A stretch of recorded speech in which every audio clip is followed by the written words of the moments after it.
మీ దగ్గరికొచ్చి సహాయం అడిగేవాళ్ళు, మాకు సమస్యలు తీర్చమని చెప్పేవాళ్ళు. పొద్దున్న లేస్తే అదే యాస్ ఎ రిప్రజెంటేటివ్‌గా మీరు హ్మ్. చూడాల్సింది గూడా.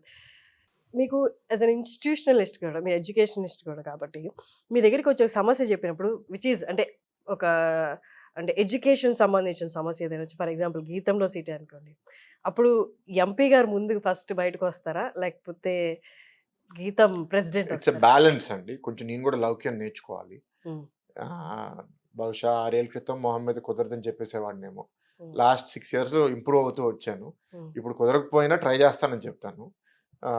బట్ బై అండ్ లార్జ్ ఏంటంటే నేను 19 ఎలక్షన్స్ ముందు, ఈసారి 24 ఎలక్షన్స్ ముందు కూడా నమ్మిందేంటంటే కుదిరినంత వరకు నా నిజాయితీ, నా ఆలోచన ప్రజలకి తెలవాలి. అది నచ్చితేనే వాళ్ళు ఓటేయాలి. గెలవడానికి ఏదో అబద్ధం చెప్పి గెలిసిన తర్వాత మళ్ళీ దాన్ని కవర్ అప్ చేసుకోవడానికి ఇంకో ఆట ఆడడం నాకిష్టం లేదు. ఈసారి కూడా నేను ఎలక్షన్స్ అప్పుడు చాలా దగ్గరల ప్రెషర్ ఒస్తది. హ్మ్. చెప్పేసే పర్వాలేదు మర్చిపోతారు. హ్మ్. చెప్పపోతే బాధపడతారు అన్నప్పుడు కూడా నేను చెప్పలేదు. హ్మ్. నేను చేయగలిగిందే చెప్తాను. చెప్పకపోతే సైలెంట్‌గా ఉంటాను. ట్రై చేస్తానంటాను. But I will not commit. So, hmm. అలాగే ఎలక్షన్ ముందు గూడా ఉన్నాను గాబట్టి, ఇప్పుడు దానికి కొంత ఎక్స్‌టెన్షన్ అంతే. హ్మ్. పవర్‌లోకొచ్చిన తర్వాత ఎక్కువ మంది కలుస్తారు. ఎక్కువ మంది ఇబ్బందులు నీ దగ్గరికొస్తాయి. హ్మ్.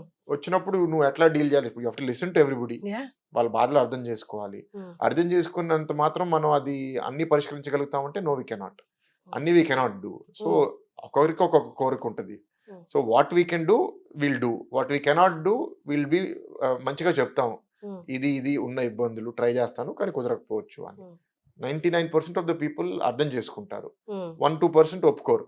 వాళ్ళేంటంటే కొన్నిసార్లు వాళ్ళ అర్హులు కాని విషయాలు గూడా నాకు కావాలని కొందరు హ్మ్. హ్మ్. ఉంటది. హ్మ్. That you have to deal with it carefully.